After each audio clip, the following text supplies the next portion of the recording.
All right. Good morning, everybody. Happy Friday. It is time once again for Kingdom on the Road. We are jumping back into our walk through the Old Testament, demystifying the Old Testament, chapter by chapter, verse by verse, line by line. Before we get into today's festivities, covering arguably one of, well, I would say inarguably one of the most, but arguably the most famous story from the Old Testament. Couple of things off the top. We are going to be, as I said, going through the Old Testament, chapter by chapter, line by line, verse by verse. We are in First Samuel currently, and as we work our way through, we'll be reading the chapter, stopping, talking about it, all of that. If you have any questions along the way, feel free to go ahead and chime in the comment section from wherever you are tuning in from. We welcome the questions because inevitably we're not going to be able to hit on everything. We're not going to be able to touch every single question that every person has. And the reality is, if you have the question, then likely someone else has the question as well. So please feel free to go ahead and chime in. Also, say good morning and let us know where you are tuning in from. A couple of things I will go ahead and mention it here since I've mentioned it on other streams within the KFM broadcasting family. If you are tuning in this morning from one of the Twitch channels that we are currently going live from, go ahead and chime in, shout us out, let us know that you are tuning in from there specifically, because if you do, you will be entered into a drawing for a discount code for our merch shop over on kfmbroadcasting.com, where you can go ahead, you will potentially get a discount code there. So make sure that you are shutting that up. We are trying to grow those channels. So if you aren't currently following us over there, go ahead and find us. You can find Misfits Outdoors.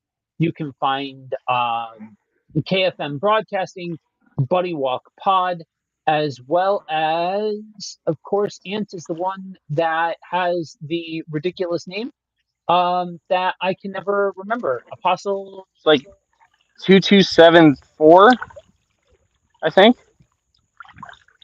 I've never fixed that. So anyway, all the housekeeping stuff aside, make sure that you are following us there because we do go live throughout the week as well. So we're going to go ahead and jump into the text. Hopefully along the way, Andrew does not break another fishing pole and have to go MacGyver on us. Yeah. But we shall see. Who knows what this stream. So we are going to go ahead and jump into First Samuel chapter 17. And I'm going to be reading out of the NLT. Feel free to join with whatever translation you please. The Philistines now mustered their army for battle and camped between Saka in Judah and Azekah in Ephes Demin. Saul countered by gathering the Israelite troops near the valley of Elah. So the Philistines and the Israelites faced each other on opposite hills, with the valley between them. Then Goliath, a Philistine champion from Gath, came out of the Philistine ranks to face the forces of Israel. He was over 9 feet tall. He wore a bronze helmet, and his bronze coat of mail weighed 125 pounds. He also wore bronze leg armor, and he carried a bronze javelin on his shoulder. The shaft of his spear was as heavy and thick as a weaver's beam, tipped with an iron spearhead that weighed 15 pounds. His armor bearer walked ahead of him carrying a shield. Goliath stood and shouted a taunt across to the Israelites. "Why are you all coming out to fight?" he called. "I am the Philistine champion, but you are only the servants of Saul. Choose one man to come down here and fight me. If he kills me, then we will be your slaves. But if I kill him, you will be our slaves. I defy the armies of Israel today. Send me a man who will fight me." Then when Saul and the Israelites heard this, they were terrified and deeply shaken. Now David was the son of a man named Jesse, an Ephraite from Bethlehem in the land of Judah. Jesse was an old man at this time, and he had 8 sons. Jesse's 3 oldest sons, Eliab, Abinadab, and Shimea, had already joined Saul's army to fight the Philistines. David was the youngest son. David's 3 oldest brothers stayed with Saul's army, but David went back and forth so he could help his father with the sheep in Bethlehem. For 40 days, every morning and evening, the Philistine champion strutted in front of the Israelite army. One day Jesse said to David, "Take this basket of roasted grain and these 10 loaves of bread and carry them quickly to your brothers, and give these 10 cuts of cheese to their captain. See how your brothers are getting along, and bring back a report on how they are doing." David's brothers were with Saul in the Israelite army at the valley of Elah, fighting against the Philistines. So David left the sheep with another shepherd and set out early the next morning with the gifts as Jesse had directed. He arrived at the camp just as the Israelite army was leaving for the battlefield with shouts and battle cries. Soon the Israelite and Philistine forces stood facing each other, army against army. David left his things with the keeper of supplies and hurried out to the ranks to greet his brothers. As he was talking with them, Goliath, the Philistine champion from Gath, came out from the Philistine ranks. Then David heard him shout his usual taunt to the army of Israel. As soon as the Israelite army saw him, they began to run away in fright. "Have you seen the giant?" the men asked. "He comes out each day to defy Israel. The king has offered a huge reward to anyone who kills him. He will give that man one of his daughters for a wife, and the man's entire family will be exempt from paying taxes." David asked the soldiers standing nearby, "What will a man get for killing the Philistine and ending his defiance of Israel?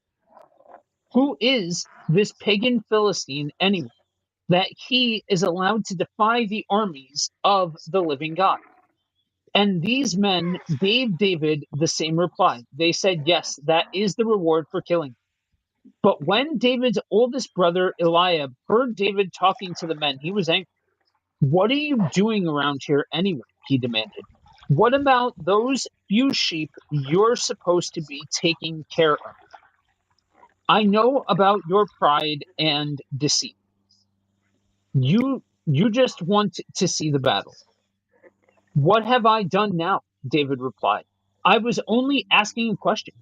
He walked over to some others and asked them the same thing and received the same answer. Then David's question was reported to King Saul, and the king sent for him. "Don't worry about this Philistine," David told Saul. "I'll go fight him." "Don't be ridiculous," Saul replied. "There's no way you can fight this Philistine and possibly win. You're only a boy, and he's been a man of war since his youth." But David persisted. "I have been taking care of my father's sheep and goats," he said. "When a lion or a bear comes to steal a lamb from the flock, I go after it with a club and rescue the lamb from its mouth. If the animal turns on me, I catch it by the jaw and club it to death. I have done this to both lions and bears, and I'll do it to this pagan Philistine too." for he has defied the armies of the living God. The Lord who rescued me from the claws of the lion and the bear will rescue me from this Philistine. Saul finally consented. All right, go ahead, he said, and may the Lord be with you. Then Saul gave David his own armor, a bronze helmet and a coat of mail. David put it on, strapped the sword over it, and took a step or two to see what it was like, for he had never worn such things before. I can't go in these, he protested to Saul. I'm not used to them. So David took them off again. He picked up 5 smooth stones from a stream and put them in his shepherd's bag.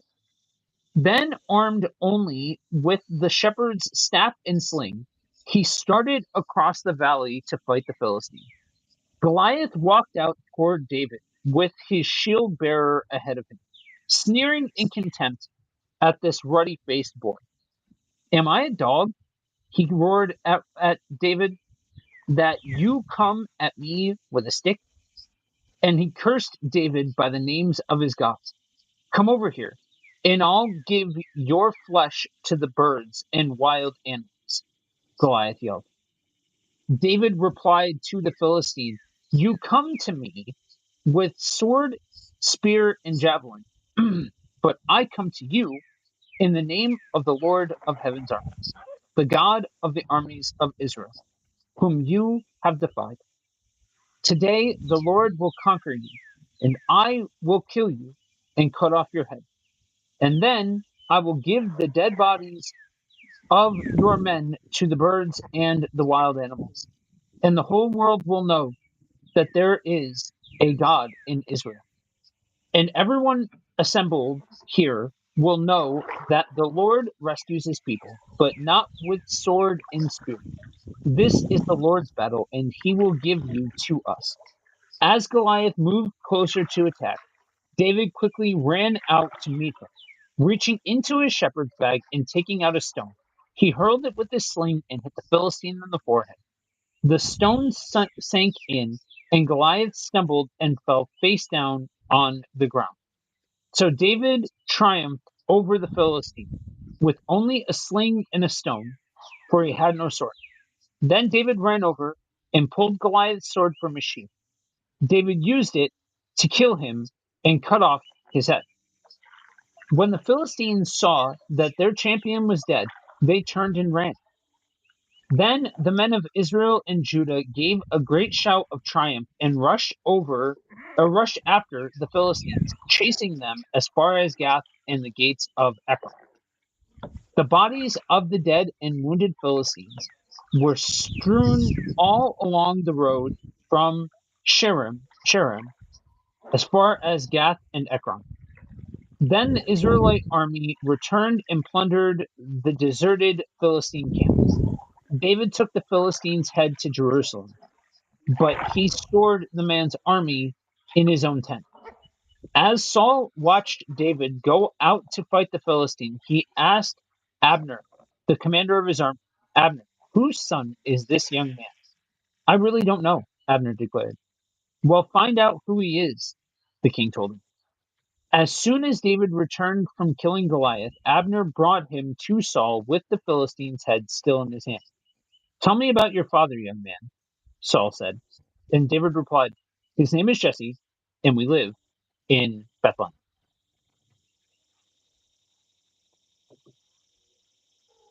All right.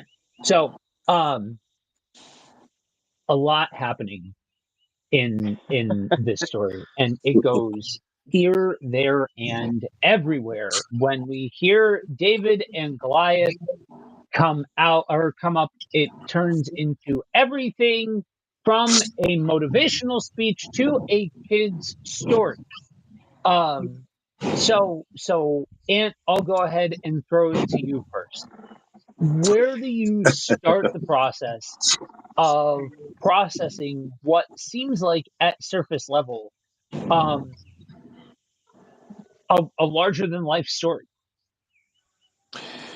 Yeah. I think again we start with, what is the purpose? What is the purpose of this passage? Is it to turn David into a hero? Is it to create a beautiful metaphor or analogy that we all can, you know, enjoy and insert ourselves into, or is it, you know, bringing David into the story and Saul getting to know who David is because David one day is going to be the king. And this is our introduction to someone who trusts God in such a way that they're willing to risk everything because they trust in the Lord. David here is is is illustrating in this particular story um, his humility, his trust in the Lord. Um, People don't even know who this kid is. They're like, "Well, who is this guy anyway?" He's still a little brother, so he's getting chastised by his older brother. Like, what are you doing here? You know, David here. We're getting introduced to a part of who David is that will later on be important because David will be a king who does wage war, who does lead armies and things of that nature. But this is about humility, faith, weird words like honor that people don't really talk about anymore. The, the, Uh-huh. the, these are that's what you're seeing here. This is not about, like you said, me or you slaying our giants. This is about learning what it looks like for someone to really trust God and um, it be about God. Even his reason for fighting was not Right. about himself. It was actually about honoring God. And so that's where I would start is what is this about? Well, this is about being introduced to David and seeing his character and his love and devotion to God. No. Well, and I'd add to that also that when we hear people try to make the story something, or they use the phrase that a David and Goliath event, they they're doing the same thing that Saul is doing in the story, because I mean David's whole thing is, why are we afraid of this guy? Like, God's way bigger than him. And so the idea of David and Right. Goliath being, oh God look, the little guy wins, misses the point of the story, because the whole story is that God was never the little guy. And so, like, it it becomes something that it's not, simply by the fact that, again, we get caught up. This is one of those places, I think, where the narrative actually is part of where we get caught up, is that the story itself sounds like one of the little guy finally gets his day. But the reality is, it was always, God is going to get his day regardless of who the enemy thinks they are. God is going to get his day. I would, I would pivot that just a little bit personally in the way that I would state that. I largely agree with what you're saying. So I'll go into the bit first because if you've ever heard me talk about this, go then to the you've bit. heard me say this. But here we go. Okay, uncomfortable conversation for some people. You are not David. You are not Goliath. You are not the stone. You are not. You are in no way, shape, or form involved in any of this. This is not Yeah. something that you are supposed to read yourself into. God is not there to slay your giants. That's not the point and purpose of this story. Um, and I think sometimes I don't think it's necessarily about the little guy Right. getting his. I think for a lot of people, it truly actually is about God getting his and God being the victor. But I think the bigger stumbling block is ridding yourself into the text and using this as an analogy for whatever the Yeah. issue is, that through the help of the Lord, you will overcome your giants, whatever your giants are. It can mean literally anything. I've watched people mean that from, car payments to cancer and everything in between. Like, it's literally all Hmm. of the different things. Now, I want to be clear in no uncertain terms. As a side note, I believe miracles happen. I believe crazy things. I've seen crazy things happen, like just wilding out things that can only be from God. All of those kinds of things. Yes, God is very present. Yes, God is very capable. Yes, all of the things. But like Ian said, when we are working our way through the narrative of Scripture and we hit a story like this, we have to keep it about the thing. Right. Yeah. We can keep this to the fact that God is capable of all this other stuff, but we can also do that without taking this story and co-opting it to mean whatever we mean. Like, it sounds good, it spins good to say that, God will help you slay your giants. You're the David and Goliath story, and all of those kinds of things. That sounds good from a pulpit. Unfortunately, that'll preach, but Yeah. just because it'll preach doesn't mean that it's accurate. And we have to keep to a certain level of authenticity. So, like I said, I largely agree with what you said, Andrew. I don't think there's anything like wild now about it or anything else like that. And there is a level of a stumbling block at the underdog story level of David and Goliath. I just think that the bigger stumbling block in the whole thing is where we start to stick God into the conversation, when we start to stick ourselves into the conversation, Yeah. when things become analogous for other things, and we start to pull this thing forward. Because and in addition to, I think there's actually, like, but we say this a lot, like, there's a couple of things that we find ourselves, we kind of backed our way into kind of having some tentpole concepts that keep coming up throughout the entirety of the Old Testament, and one of them, Shocker. yeah, that at least for me, I feel like I say almost every single stream is, I think, some of the most fascinating stuff about these stories comes out when you let it sit in antiquity, when you let Yeah. it sit in the context of what actually was. Like, I'll give an example, right? For instance, I was watching a YouTube video on the accuracy of the sling and the rock. Mm. Because that's a whole thing. Like, that's a whole thing. That, like, oh, Rock could have never done that. That was where God stepped in. This is the da da da. Okay, so somebody took a sling that, like, weapons analysts would have said, like, this is what they're talking about, of a sling of the day, and a stone, and took that thing and whipped it and threw it and did an impact test on it.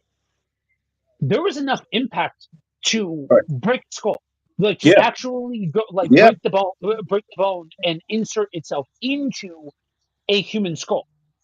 Um, so, like, that, like, somebody with pinpoint accuracy to do that, you don't even need, like, okay, did God did God make a miracle that that stone landed out right on that that that? Oh, I don't know. I wasn't there. I don't know. That's above my pay grade. So I'm not gonna try to pretend like I know the definitive answer. But a crack shot could have made that and still Hmm. done the damage and taken him out. But notice what it said. Notice what it said. It knocked him out. It knocked him down.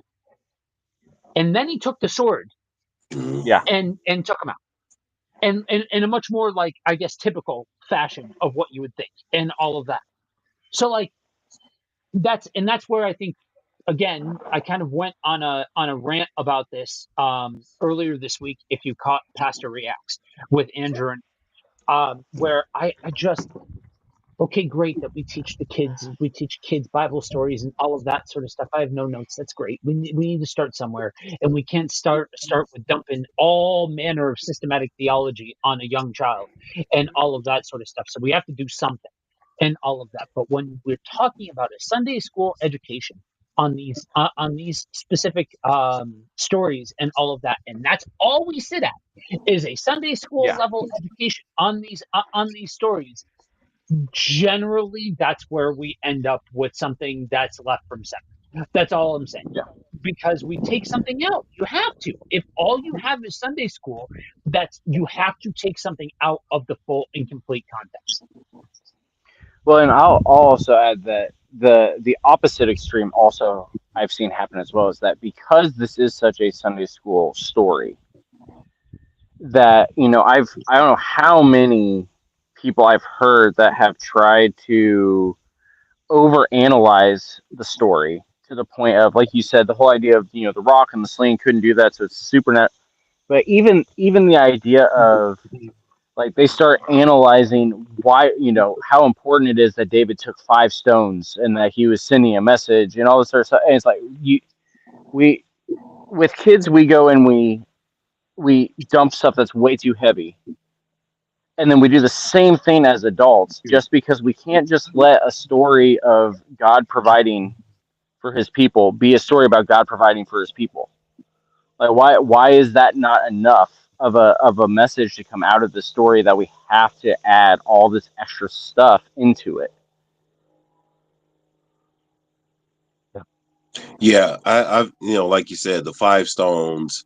Oh, that's the Torah. This represents Yeah, this, and it's like, why couldn't it just be stones? It's yeah. just why does it He have to be? Why does it have to he be was well some? prepared. Why is that an issue? Why does? Yeah, I That mean, was modernized sort. Like anyway, okay, yeah. I'm not gonna. So I mean, There you but go. a lot of times we're looking for something deeper instead of, let's just study it, because realistically, what's deeper is how this plays into the overall story Yeah, of David. like, This this is is a this is big showing us, milestone. right. This is showing us bits and pieces leading up to this king, this future king, who people are going to honor and respect and all that kind of stuff. But he starts as this kid that everybody's like, get out of here. What are you doing here? Right?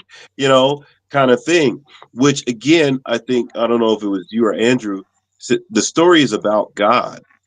The story is about him. It's not necessarily, about David and ourselves being David slaying our giants. It's about God defending Israel here. God is the protector of Israel. And just like he can make a donkey talk, he could take a kid and take out Goliath. Yep. We have a couple of commenters that I want to get to before we get weird here for a second. Geo, morning. Before, Glad with us. Yeah. Um, and then we have Khalil. Needed this today. God was never the little guy. Great way Right. to put it. Absolutely. Yeah, Absolutely. And good morning. absolutely. Okay, yeah. So that's the big one, right? Like the motivational rah rah, you're gonna slay your giants with the help of God and all that sort of stuff. And honestly, I don't and I feel like this needs to be said for anybody that struggles with that. I feel like we need to just put that last little period at the end of that sentence as to why. Why is that a big deal? Because it all sounds good. Like literally, a part of what I do is I am a motivational speaker. I love helping people realize how strong they are. There's nothing wrong with motivation to an extent.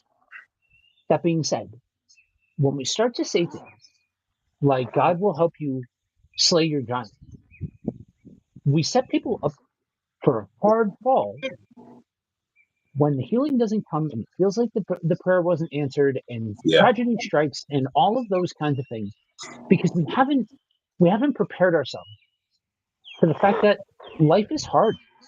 yeah, Life is rough because we fill our heads with God's going to save the day every single time. And we need to make sure that we are tempering where we are at with a realistic view of the world and of life, and not setting ourselves up for false expectations on what's going to happen and what life is going to look like and all of that.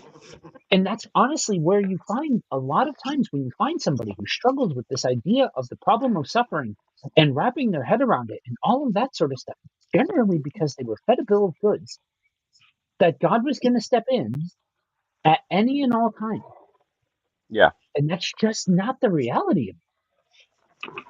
Like, I understand that's awkward. That doesn't make people feel good, but it's the reality.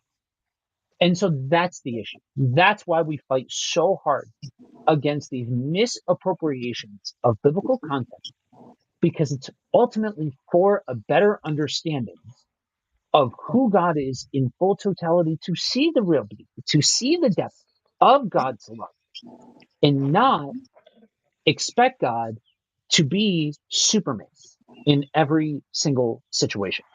So, that being said, what do we make of Goliath being 9 feet tall? We're not getting out of this one without talking about Goliath being a giant and getting weird for a second. So there's all sorts of things from ancient aliens to descendants of God to all kinds, or descendants of the angels, and all kinds of different theories. So what do we make of it? Is it hyperbolic? Is it part of the evidence that this never actually happened and that this is just a story that was passed down, or is this something that is, a bit more tangible? And we'll start with you. Yeah, I would say that is definitely something tangible because um, Goliath, being a descendant of what the Anak. Anak was a giant, quote unquote. Remember when they went into the land of Canaan? I think we read about this about 4 years ago. No, just kidding. When, Just about. when we were when we were in the book of Numbers, we're in the book of Numbers in chapter 13. They come across uh, uh, a land of giants in Numbers 13:33. It says they saw giants. The descendants of Anak came from giants, and we were like grasshoppers in our own sight. And so even then, there were large individuals. Now they argue over the translation of the height. Was it 9 feet 6 inches or 6 feet 9 inches? Which depending on what translation, what text you have, Masoretic versus the different texts. But what we can say for sure was by their reaction, this man had to be large Yeah. Yeah, because their yeah, reaction to him was that they were astonished. So whether he was 9 feet, 7 feet, whatever, he was larger than your average person just by reading the text and looking at their reaction. Do we know for certain that he was 9 feet tall? No, we don't. But does that change? And I'm gonna use Joe's terminology. Does that change the story? This guy's a big man. The events around it are still leading towards the same point. Whether he's 6'9" or 9'6", the yeah. story remain. It doesn't actually change the story at all, and that's where I'll leave that. Well, and I would add too that, I mean, and Joe, you can speak to this even more from your fighting days. I mean, it really doesn't, it doesn't matter even what the actual, like, this is not the StatCast era type of thing. Like, we don't need to know the details. All we know is that this guy was big enough to strike fear into the people. Right. That's going to Yep. affect you even just from a one-on-one, like, fighting, like, athletic type of thing. The size of a person has a psychological effect that's going to cause you to react differently than if it's, a little tiny person. Doesn't mean the other guy's actually big. It just means that he carries himself in such a way. And so, it, even if the writer did write 9 foot, if he looks like he's 9 foot, they're going to react as if he's 9 foot. Even if he's only 6 foot, even if he's on stilts, it doesn't matter. that's going to be the reaction that people are going to have, and so that's going to be how the people are going to be trying to fight him. Yeah, yeah. There's a reason why, and you can also speak to this. There's a reason why when you watch boxing, MMA, whatever, um, fighters are mean mugging the entire way down to the thing, and Right. you get that touch of gloves, and it's all a battle of psychology. At that point, it's one fighter trying to get into another fighter's head, and all of that. And so, yes, there is absolutely truth to what Andrew is saying, that perception in combat is oftentimes reality, in the sense that it will affect how you operate and all of it. And you said something, and you just kind of drove by it, but I want to camp on it, because it's something that I think is important in how we process scripture. So I need to start by clearing something up. I threw a whole bunch of things out there, aliens and this and that. For anybody who is of a particular vintage, Right. then you remember History Channel After Dark. There was a point in time, for those of you that don't know, for our younger audience, where History Channel was like essentially World War II documentaries up until about, I don't know, 8, 9 o'clock. And then it got weird. Then all manner of craziness started showing up on the Bible code and ancient aliens and Nostradamus and all of this wild out stuff. And this is one of those stories that kind of found its way in a lot of those TV shows. This the giants as a whole in the scriptures being a descendant or being descendants of angels and all kinds of stuff. Were they aliens? Like all kinds. Demigods. Yeah, yeah. Yeah, And so there's a lot of, in the same way that the stone and the shot that David takes is given a supernatural spin. In the same way, a lot of times Goliath is given a supernatural spin. Even if we don't out and out say, "Oh, we think this or we think that," Goliath is given a supernatural spin. Um, but that's part of it. But the other part of it is, if that's what they saw, that's what they wrote. Okay, yeah, but stop. Hit the pause button, because at that point in time, you just caused so many people to throw a red flag. Oh, are you saying the Bible isn't true? Oh, are you saying that they got something wrong? Oh, are you saying that the Bible's imperfect? Oh, are you saying that textual criticism is more important than inerrancy? Oh, I've heard it all. I've heard oh all yeah, of the different goings on of all of the different statements about whether or not the Bible is trustworthy, because that's ultimately what it comes down to. Here's the deal. When we're looking at the ancient scriptures, when we are talking about this era of biblical history, there are temples that by different footprints of different things within history, that we can say, oh, hey, this corroborates, this corroborates, this corroborates. There's footprints along those ways. History wasn't recorded in the way that we think about history being recorded. It just wasn't. And when you look at a text like this, it goes back. That's why what Ant said is so incredibly, vitally important. Does it change the point and purpose of the text? Does it change what it's telling you about God? And the fact that this is a story that has been logged, that showcased, okay, is this huge? Yes, this is huge, but it doesn't need to be supernatural in order for it to be huge, and it doesn't need to be exact, beat for beat, detail for detail, in order for it to be significant, or in order for it to be trustworthy. So, regardless, if he was 6'5", 6'6", 6'9", 7'5", 8 foot, 9 foot, whatever the case may be. Nobody had a ruler and measured the dude from head to toe. There was no Dude, way in. Yeah. yeah, there were no weigh-ins here, guys. And so those sorts of details.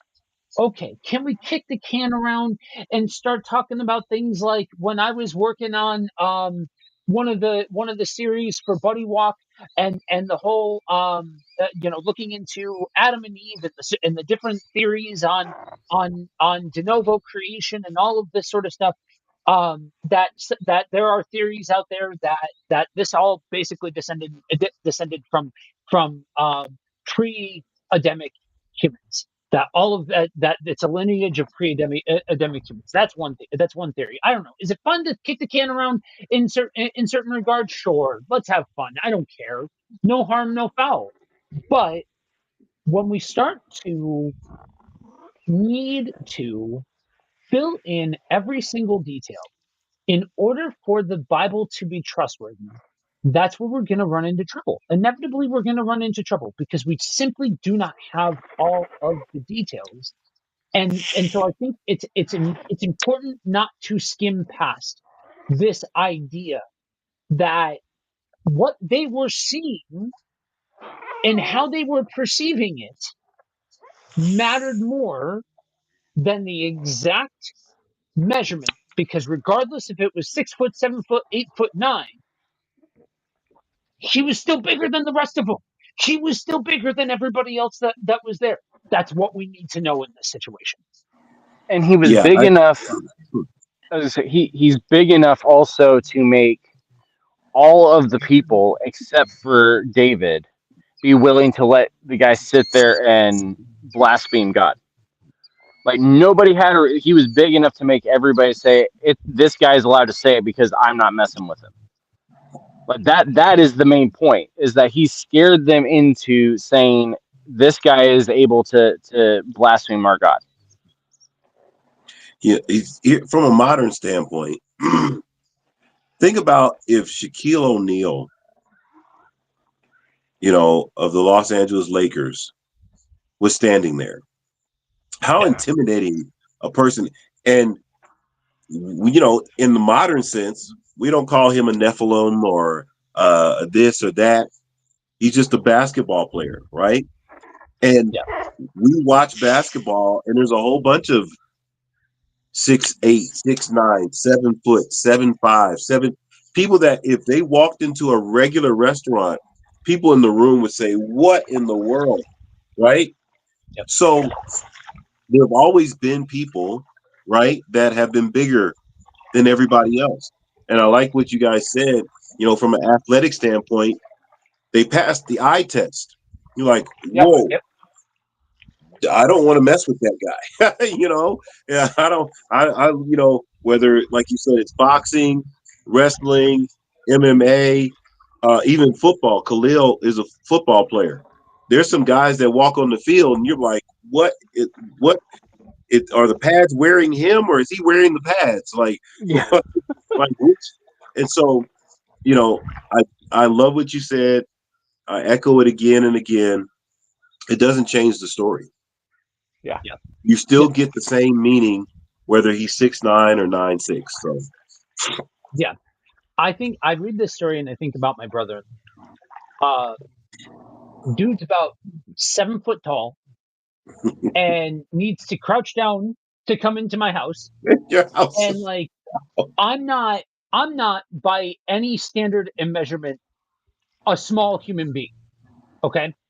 And dude dwarfs me. Like, dude makes me look small. And so I'm like, this is just that's just when we take I'm going to say common sense out of the equation, we're only left with a History Channel After Dark. So like let's remember that even though yes, there's a million things about this story that have to live in the lens of antiquity, let's remember that we're still talking about humans. We're talking about humans many years ago in an entirely different context, but we're still talking about humans nonetheless. And it goes back to the other thing that we've talked about over and over and over again. One of the most beautiful things about the scriptures is that they continue to showcase humanity. They continue to Hmm. showcase the very human side of the entire situation and picture of the context of these things.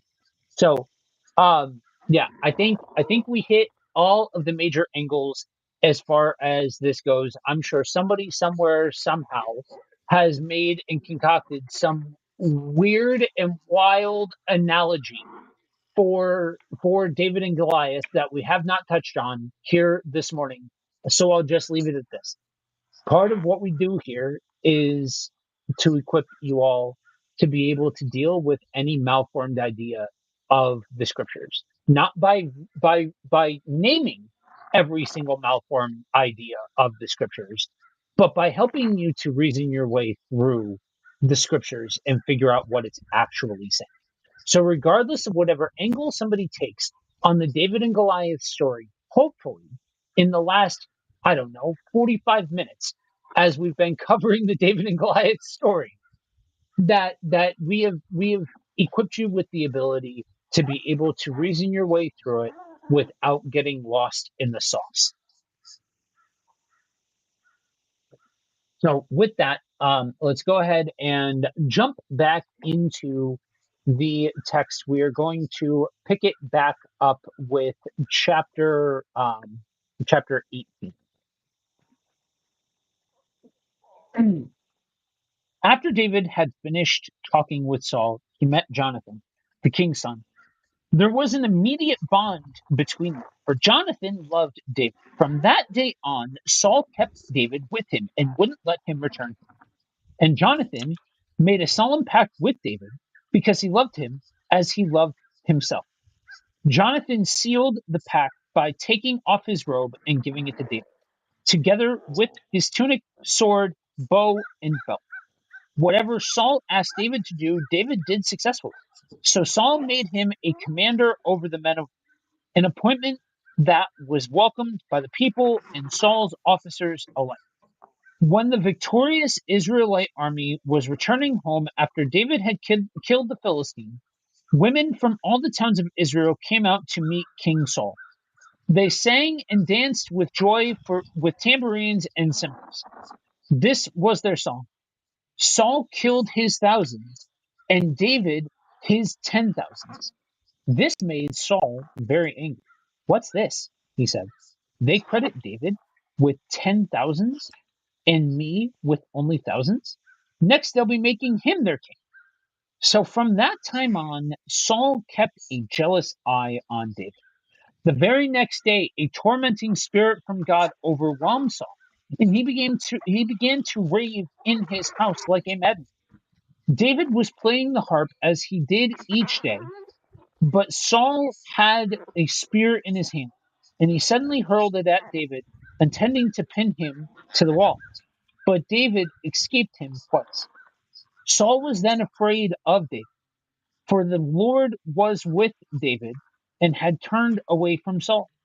Finally, Saul sent him away and appointed him commander over 1,000 men, and David faithfully led his troops into battle. David continued to succeed in everything he did, for the Lord was with him. When Saul recognized this, he became even more afraid of him.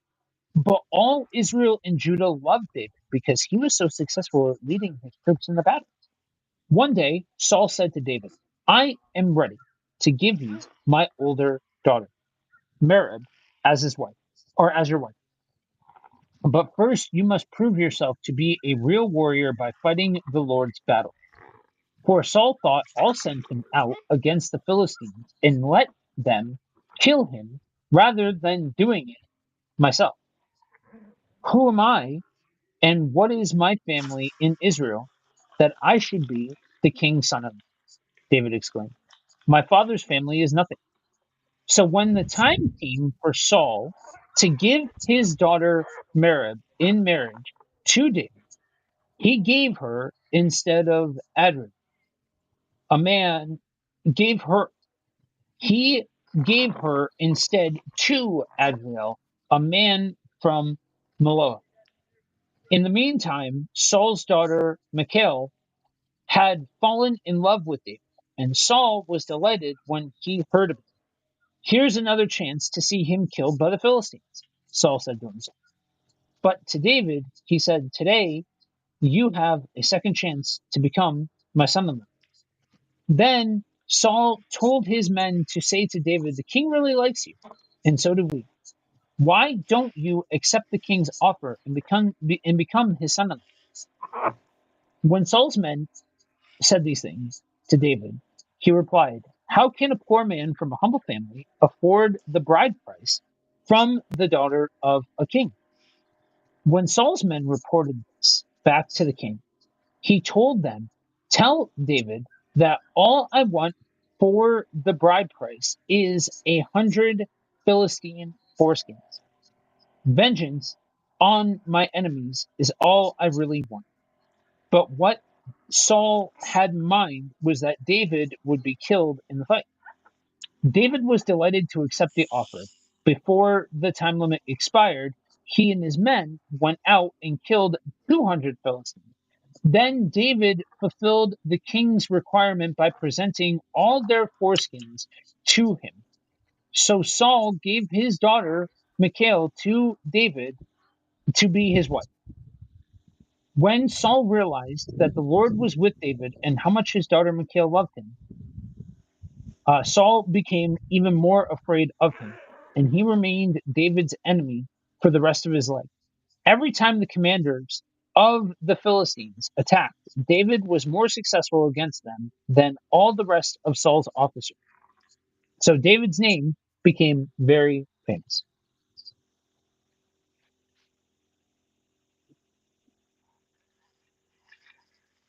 All right.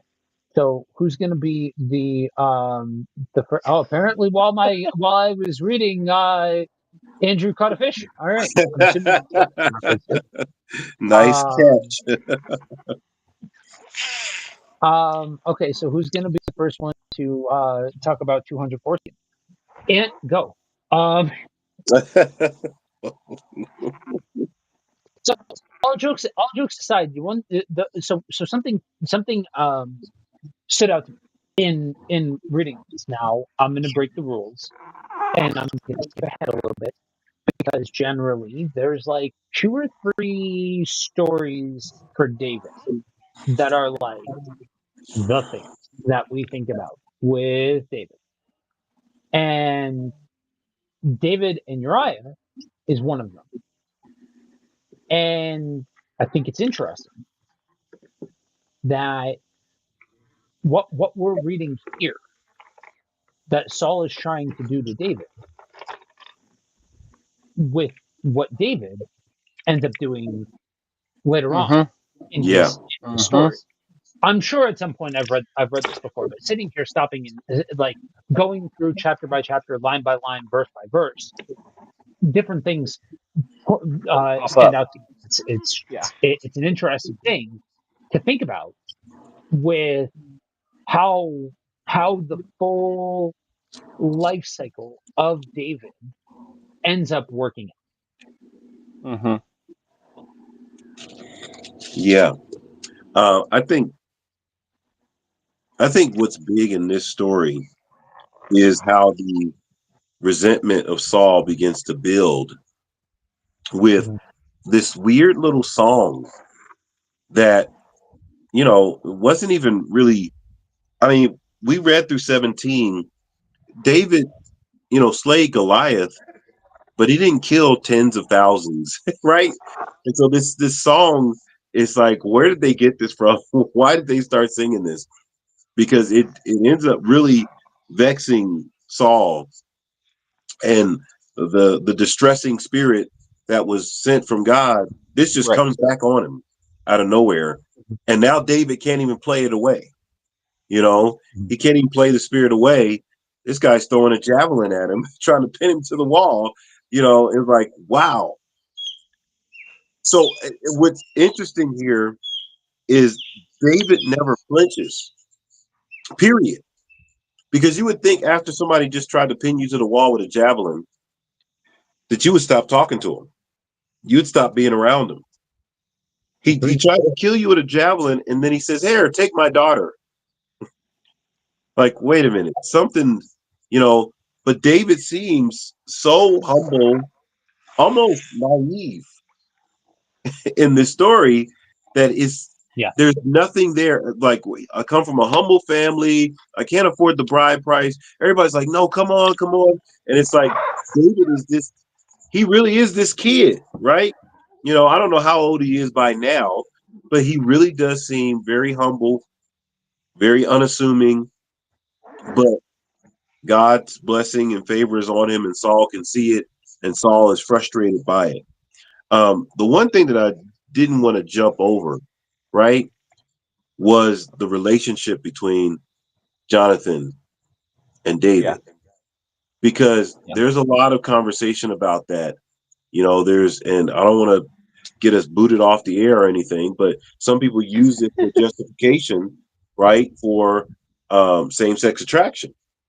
They read that into this particular text when that's not what this is about. This is about two individuals that see each other as brothers, and they are not. There's nothing sexual here. This is Yeah. this is genuine. This is there's nothing indecent about what they're doing, but there is a love for one another, and they bond pretty quickly. And to see that in scripture is interesting. But there's people that read other things into this. You guys, and I'm a turn it around. Have you guys had to deal with anything in this sex with that type of justification? Normally, whenever I've heard that, um, typically it's the thing that I always see with it that I find heartbreaking, I guess, more than anything. Oh, I got another one on while I'm saying that. Um, is the fact that what it shows is how few people actually have found that kind of friendship Right. anymore. Um, it's one of those things where it's like, they're telling on themselves type of thing where, oh, you went in the weeds and now I'm stuck. Um, they're telling on themselves sort of things like, why is it that the only relationships we can have to be romantic sexual? Like, why is it that this idea of having a relationship with somebody and loving somebody has to react like that? And especially for us as believers, like, why is that where we're going automatically? Of the fact that, well, every relationship automatically must have some kind of sexual component to it. It's like we're this is the type of relationship we're called to have with everybody. Realistically, I mean, this is what we're supposed to have, is this kind of a relationship that is closer than brothers, that is defined by the Spirit, that is latched on in that kind of a manner. And so that typically is what I've seen, is much more people that unfortunately people don't understand how this works because they've not seen it themselves. And that's, I think, I would say that's more of a tragedy in the conversation than anything else. Yeah, I can't speak to where people have been as far as whether or not they understand how this works or whatever like that. But I can say um floating in out of I'm thinking, yeah, I would say I'm probably the most liberal leaning out of everybody on the network. I would think maybe Tiara, depending on what the subject is, but um floating in the circles that I float in, yeah, I've heard that all. That this is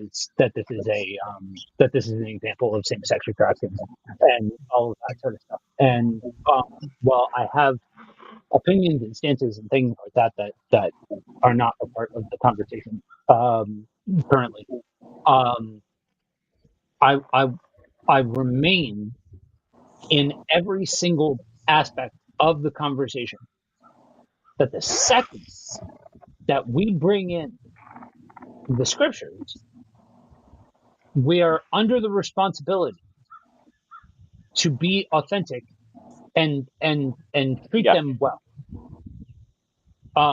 and not make them say what we want them to say.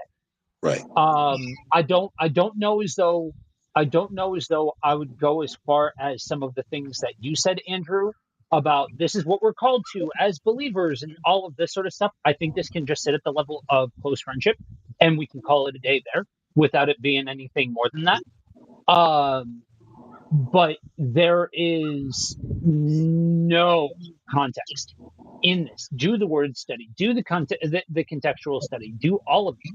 You're arguing out of silence, like literally arguing out of silence to say that this is advocating same sex attraction.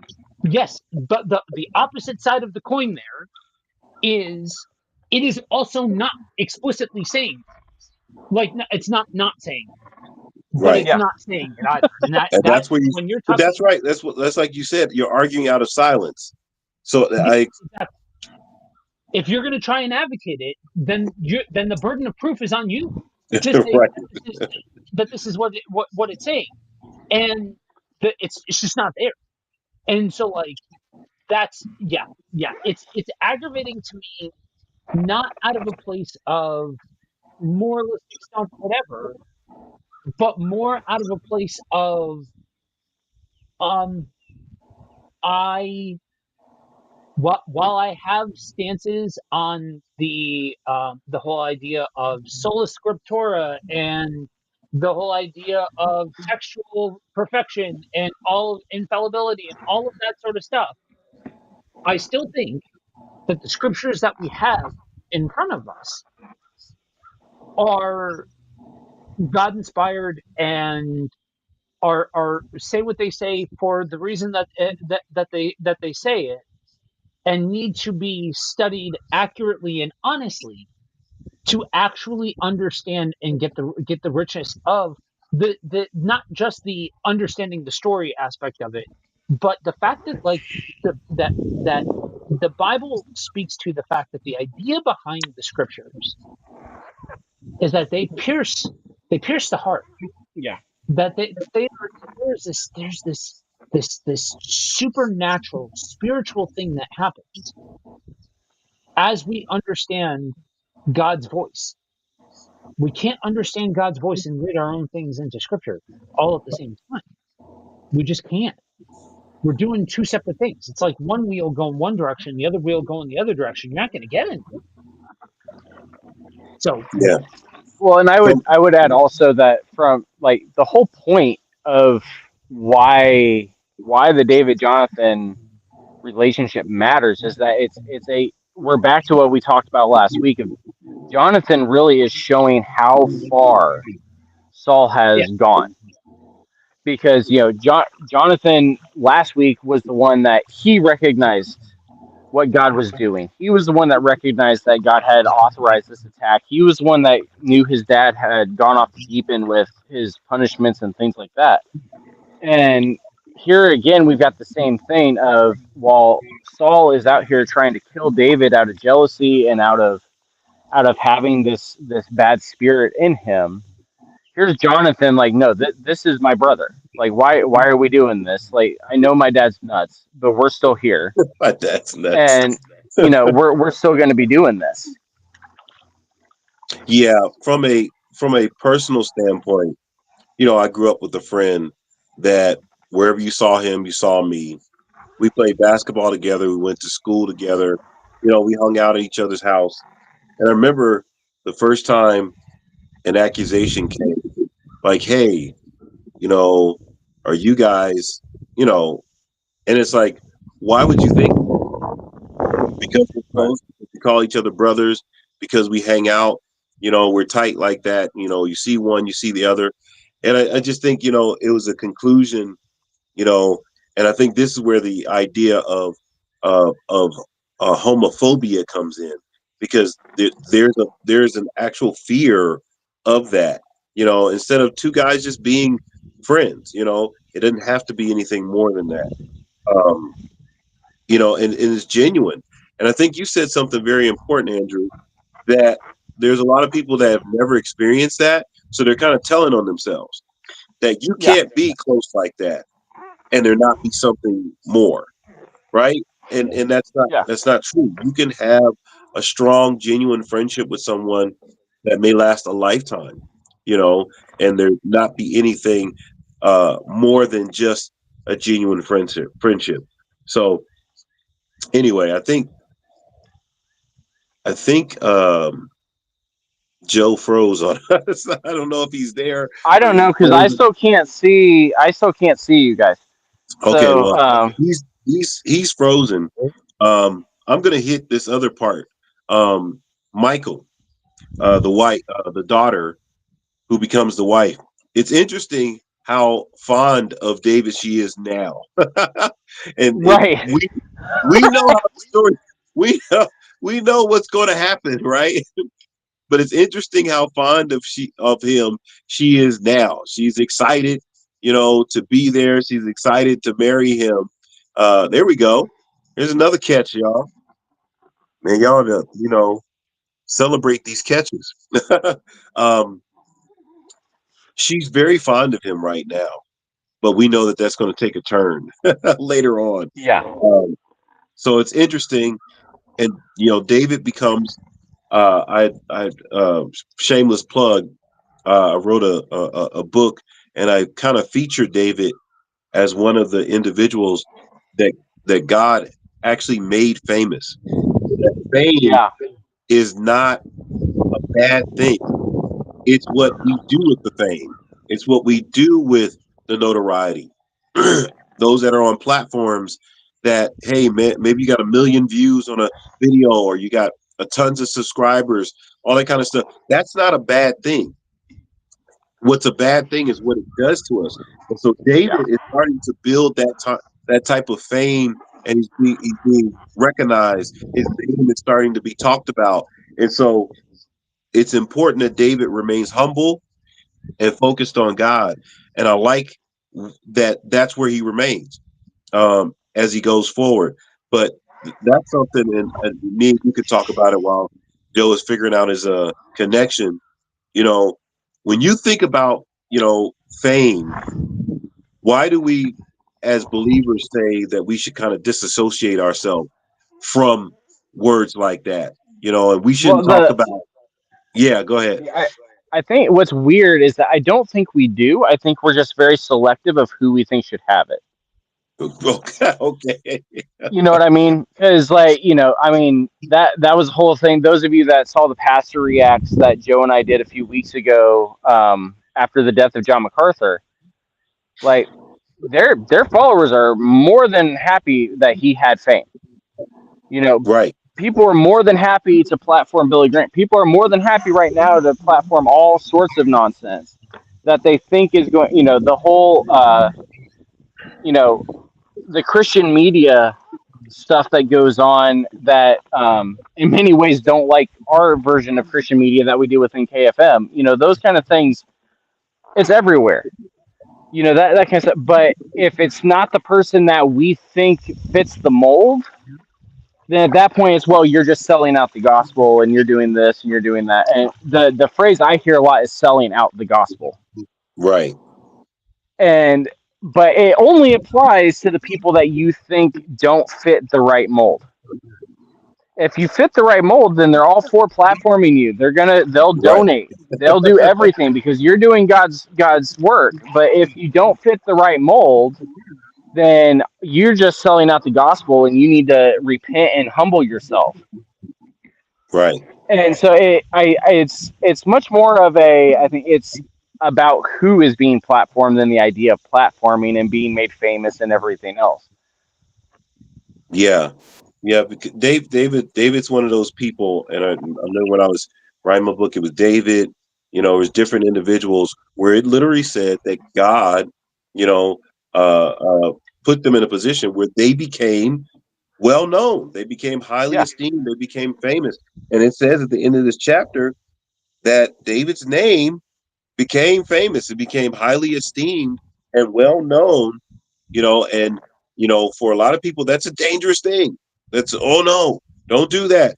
Don't you don't want to be famous. You don't want to be, and I just think it's what we do with it. And I like what you said, Andrew. Yeah, Sometimes it's just, I don't want that person to be famous. I don't think they should have that platform. They should have that yeah. much influence. And so, yeah. All right. I think Joe is back on. I don't know what happened. I was here the entire time. I have no idea why my camera just stopped working.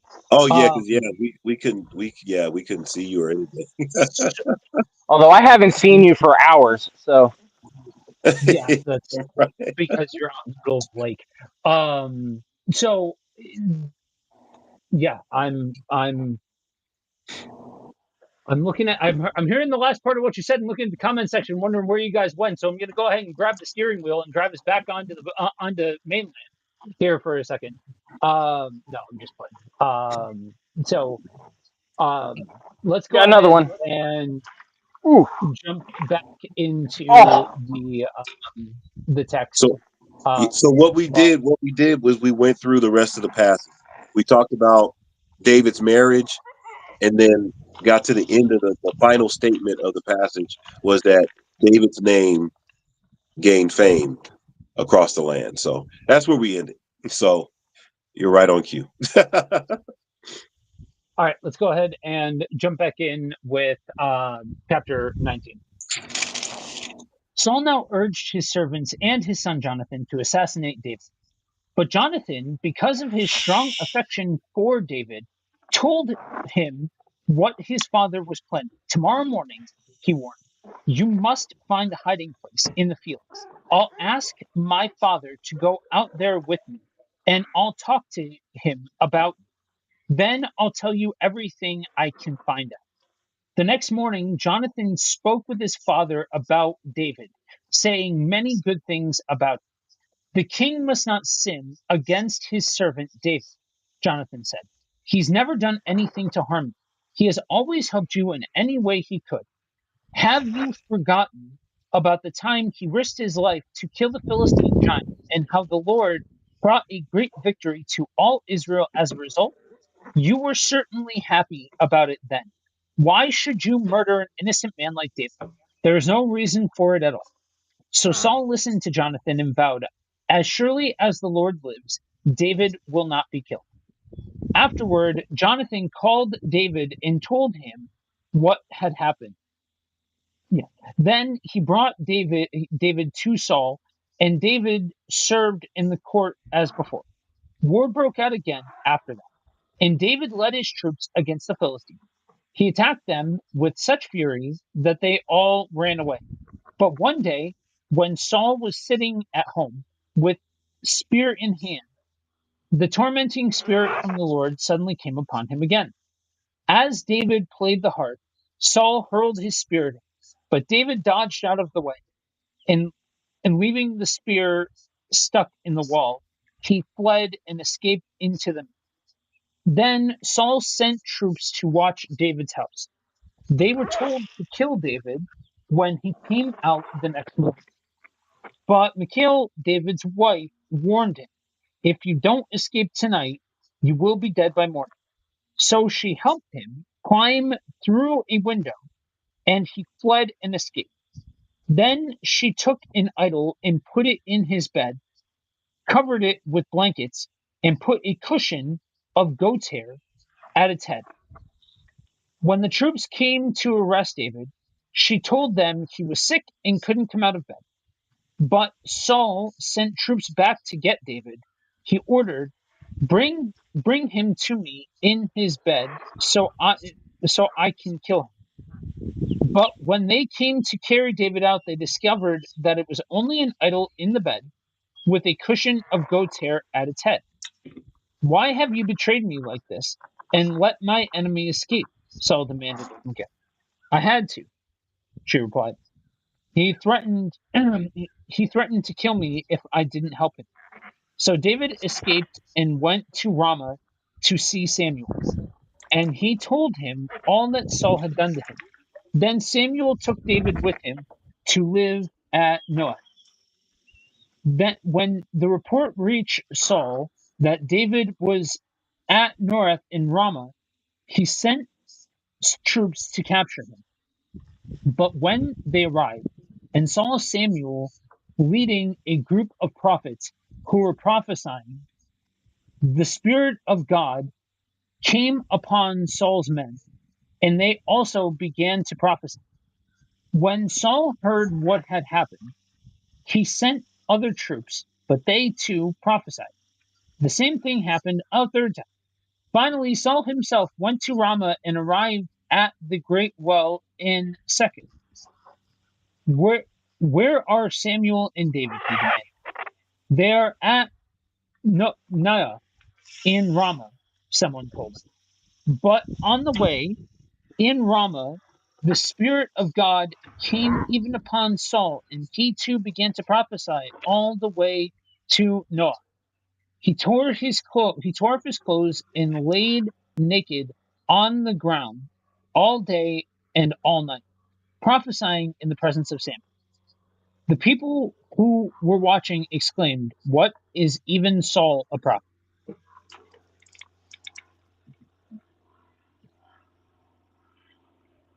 All right. Yeah, I mean, this feels like this is going to be now the story for a hot minute of the back and forth chase between David and Saul.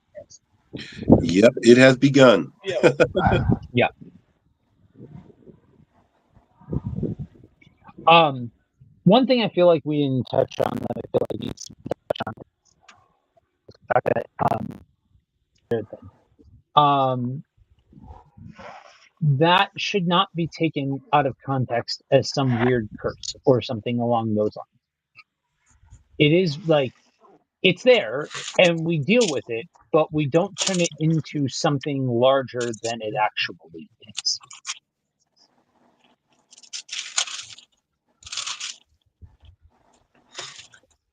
Yeah, it's it's one of those things that could trip you up if you're not paying attention to what's happening. You know that, and I think we said it a couple, maybe last week or the week before, that at this point Saul is just writing out his sentence because the kingdom's already been taken from him. He just doesn't know it yet. Yeah. He's already under judgment, and he's acting like a guy who realizes, hey, my time might be up. I think they want to give him the kingdom. I think, and so there's a lot of things working, in him, against him. And he's focused on David instead of focused on the Lord and trying to, get things right with the Lord. He's attacking David. And it almost seems like insanity, right? He's just sitting there and he just pulls a javelin and just, I'm just going to kill you right here and now. And then goes after him, tells his daughter, "What are you doing, betraying me?" This is all out. And like you said, it has begun the back and forth. And David, again, I don't know how he's able to stay so humble, never attack Saul back. Obviously, David is a capable fighter. We know what he can do. If he wanted to take Saul out, he could. And we'll find out later how he views it. And that's going to be a whole nother discussion. But he maintains his position and he never raises his hand against Saul. He keeps his distance. He runs from him, even though we know that David is a capable fighter. So it's interesting. Yep. Yeah, I mean the. Go ahead, Joe. No, good. Because I mean the hard thing with this passage specifically, I think that is it almost kind of seems out of place in some ways. Not the fact that Saul's mad and trying to kill David, but the whole process of like David goes to Samuel, Samuel takes him in. Next thing we know, Samuel and all these other prophets are out there prophesying, and the Spirit of God takes over all these other people, and then more people, and then even Saul gets the Spirit of God back for a day. Right. Like that sort of thing. It almost seems out of place. I mean, it obviously it carries important weight, and like we said, it starts the process that we're going to see for a couple of chapters and most of the rest of the book. But the as much as we have been warning people to not over spiritualize everything, leading up to this point, this one is very much of just, it's a reminder of what the Spirit of God does when, that it's contagious, that, when God is in his glory, it's contagious, and that people take notice. Even people that thought that they would never see it again take notice. And it's it I've always with this passage been like, this is just kind of, it's just kind of strange, the placement of it and everything, and that it fits the narrative, but at the same time it's like it's a story that we expect more out of Judges realistically than we would expect out of Samuel. Well, I would think almost New Testament. It almost Or seems yeah, like, or New Testament, yeah. it almost seems like New Revival. Testament. It's like, what in the world is going on here? But I think it messes with our categorization. We like to put things in neat little boxes, Right. and in these passages, God is not in these neat little boxes that we like to put him in. He's doing things that are just totally out of order for us. They're uncomfortable for us. How is Saul got a distressing spirit, and then the Spirit of God comes on him, and then it's like, my brain, because I want it to be a neat little, this is how it goes. And in these passages, it's like God is saying, don't try to trap me in your little box. Mm-hmm. Yeah. Yeah. And that's why I think it matters so much to say what the point, to ask the question, what's the point of the text? What's the point? Because there's some of it that we don't actually have the the details. We don't know the specifics of it, and we don't understand the exact nature of it all. And so when we don't try to, when we let it sit in the context of the mysterious, where it sits in the context of the mysterious, and we take the point where the point sits, we get a more well-rounded, even if not as exact and complete, picture of what's actually happening. Yeah. You know. So I'm going to go ahead and say that I think that's a good place to call it quits for today, and leave off. Ant, you want to go ahead and praise out? Yeah, yes, sir. Yes, sir. Father, we thank you for this time. We thank you for those that participated in this conversation, this study.